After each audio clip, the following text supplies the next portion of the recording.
Serial झनक में आया है बेहोशी का मौसम। जी हाँ, झनक बेहोश हो गई, अब अर्शी भी बेहोश होने वाली है। अनिरुद्ध के होश वैसे भी उड़े हुए हैं और झनक एक बार फिर बेहोश होने वाली है। मतलब ये चल क्या रहा है? वैसे जनता के भी होश उड़े हुए हैं, क्योंकि वो भी जानना चाहते हैं कि आखिर होगा तो होगा क्या झनक और अनिरुद्ध का। अर्शी और अनिरुद्ध की शादी होगी कि नहीं होगी? जी हाँ, बहुत सारे सवाल हैं, तो चलिए इन्हीं सारे सवालों के जवाब ढूंढने की कोशिश करते हैं। नमस्कार, मैं हूं संदीप एल पंड्या और आपका ये टीवी का खबर आपका स्वागत करता है और साथ ही साथ आप सबसे ये गुजारिश करता है कि अभी तक आपने हमारे इस चैनल को सब्सक्राइब नहीं किया है तो प्लीज़ सब्सक्राइब कर लीजिए, बेल आइकन को दबा दीजिए ताकि आपको हमारे वीडियोस के नोटिफिकेशंस मिलते रहेंगे। आपने ये तो देखा ही था कि झनक बेहोश हो गई। जी हाँ, झनक डांस करते करते बेहोश हो गई, उसको माथे पर चोट भी लगी, उसका इलाज भी हुआ और अनिरुद्ध होश खो बैठा। क्योंकि झनक को चोट आएगी तो वो थोड़ा सा तो डिस्टर्ब हो ही जाएगा, लेकिन बिपाशा और बाकी कुछ घर वालों ने उसको अपनी जगह से उठने तक नहीं दिया। बोले नहीं नहीं नहीं, रस्म खराब हो जाएगी। अब अनिरुद्ध बेचारा उठता तो उठता कैसे, उसको चिंता हो रही थी। लेकिन फिर झनक और दोनों की लुक एक दूसरे के साथ मिल रही थी, मन ही मन दोनों बातें भी कर रहे थे, लेकिन हाँ, खुलकर एक दूसरे के सामने अभी तक आए नहीं हैं।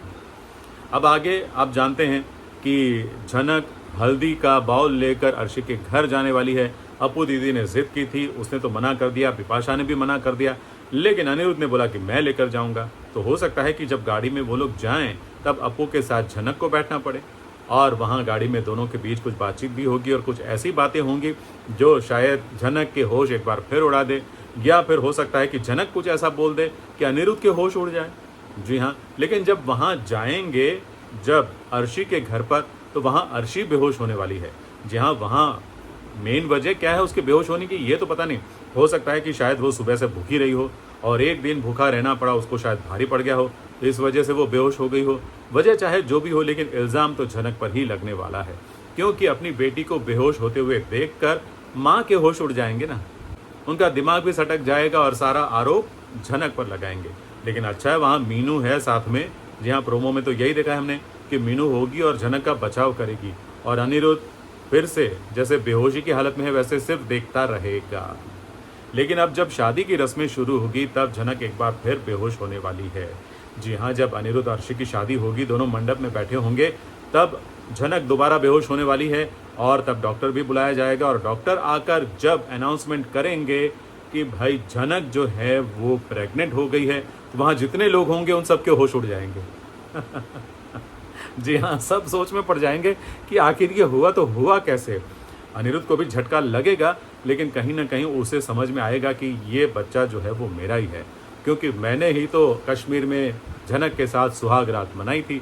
अब इसी का ये परिणाम है और इसलिए वो शायद अपने बच्चे को एक्सेप्ट कर ले और ये जानकर अर्शी शायद शादी से इनकार कर दे। जी हाँ, संभावना तो है, या फिर अनिरुद्ध खुद मना कर दे, या फिर झनक के कहने पर अनिरुद्ध खुद रुक जाए। जी हाँ, झनक भी रोक सकती है, कुछ भी हो सकता है। जैसे कि हम पहले प्रोमो में देख चुके हैं कि झनक अनिरुद्ध को कहती है कि सर जी ऐसा मत करो, मतलब शायद वो भी शादी रोक सकती है। अब शादी कौन रोकेगा कौन नहीं, ये तो खैर एपिसोड आएगा तब हमें पता चल ही जाएगा, लेकिन रुकने वाली ज़रूर है।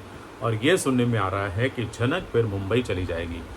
अब वो अकेली जाएगी, अनिरुद्ध साथ में जाएगा, क्या होगा ये हमें बाद में पता चल ही जाएगा।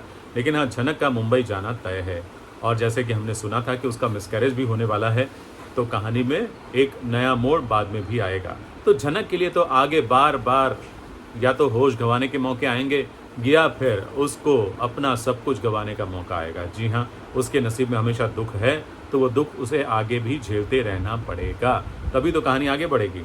बाकी जो कुछ भी होने वाला होगा, जैसे जैसे हमारे पास खबरें आएंगी हम आपको बताते रहेंगे। बस देखते रहिए हमारे वीडियोस। आज का ये वीडियो अच्छा लगा हो तो लाइक कीजिए, शेयर कीजिए अपने दोस्तों के साथ और हाँ, सब्सक्राइब करना मत भूलिएगा।